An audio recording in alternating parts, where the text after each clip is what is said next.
Dave Mazza, how you doing? I'm doing well. Thanks for having me back. Absolutely.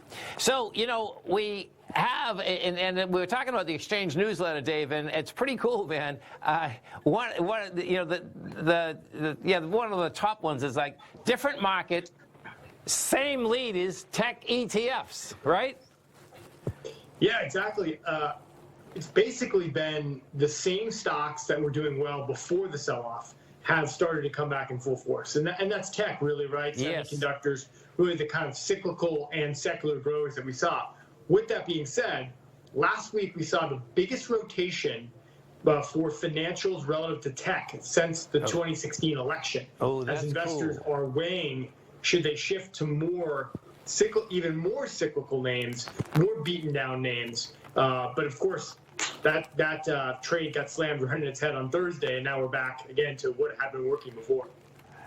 Yeah, so let's talk about that for a second, because you know what's intriguing. You had folks rotating into the small caps in a huge way, and then what we had, when I was looking, Dave, on I think it was Thursday, J.P. Morgan. If we talk the financials of the big banks for a second, J.P. Morgan, man, that thing just took off, and then it seemed, it didn't drag the rest of them up, but all those big banks, they start moving. And if you're looking at the banking sector, folks, whether you're a bull or a bear, you can be taking a look at that FAZ and FAS. But talk to me about these big banks a little too. That was pretty wild how JP. Well, I watched JP more than any of them actually, but it's the whole sector actually took off too. Yeah, no, exactly. They're really one of the leading names in the space and looked at, kind of to your point, as a guide for where the rest of financials could go. We've seen an increase in activity in FAS and FAZ as people try to play this financials trade. Another fund that might not be as well known, doesn't give you exposure to the big money center banks. That's DPST.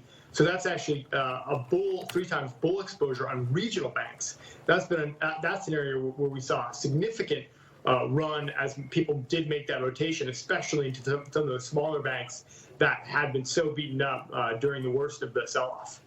Now, this is really cool, folks. Okay, so the symbol is DPST, and I'm bringing this up, and I'm bringing up the holdings that are inside it. You know what's so cool about this, Dave? Right? Is that all of us, meaning whether you were in the part of the you're working getting the stimulus checks, or you're running companies. I would expect, and I'm just telling you from personal experience, we have accounts basically at the larger banks, right? But after this, because of the PP deal, and small companies like us can get lost in the big banks, right? We're going now with a smaller regional bank. Just in case for the future. Do you know what I mean? It's not like I can pick up a phone call like a big bank could or your company could and talk to someone. Do you know what I'm saying? So yeah, it's an interesting take. Yeah. And if you're having that same experience, you'd have to imagine that again for years, as we saw so much consolidation, like we've seen in the retail space, right? Amazon sucking up traditional retailers. Regional banks may have that opportunity to be closer to the consumer, closer to the customer. To give them the potential to run. Now, of course, lots of headwinds with the interest rate environment, but it's been interesting. Another area that we've seen tons of activity in because rates have been so low is in our home builders ETF. The ticker there is NAIL, and that's one that really was a bit forgotten about by traders, but now more recently as kind of housing's in this odd sweet spot, at least for the time being. From an activity perspective, we've seen the home builder stocks and the connected names begin to rally pretty sharply as well. Yeah, look at this, NAIL. So you got, you get big liquidity in this. This is awesome, man. So inside of NAIL, this is the bull position.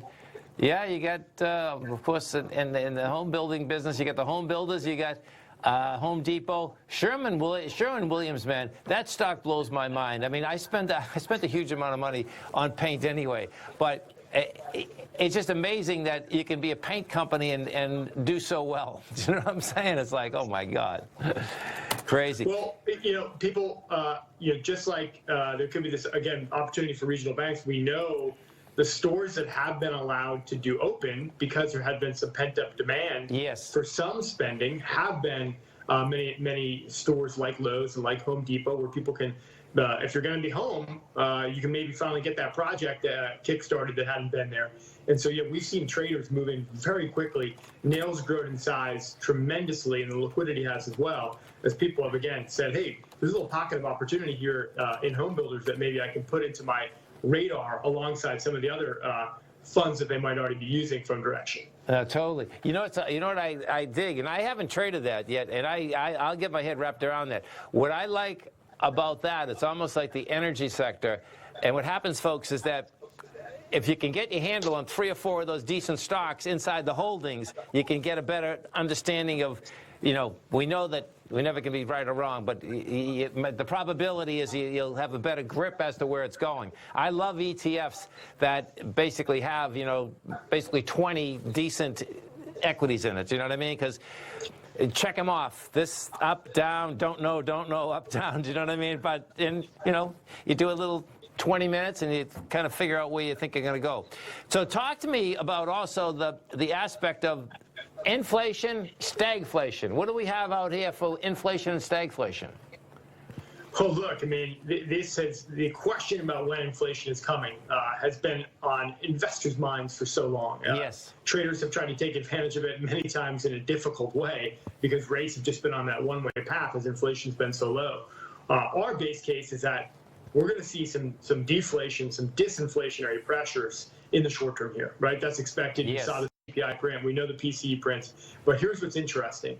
If we get disintegrated supply chains, if we believe companies need to start paying people more, maybe to take risks and to go to the office or do certain types of jobs, sure, that actually is this kind of medium-term inflationary pressures. So we might be getting an interesting setup where as we get out of this, eventually, whether it's Q3 or if it does get pushed out further, that might be accompanied with rising prices for the first time in a long time. So that's another area where we know TMV and has seen and TMF has seen a lot of activity as people try to play both sides of this interest rate environment. No, totally. And TMV, folks, is your bear case, and TMF, I believe, is the bull, right?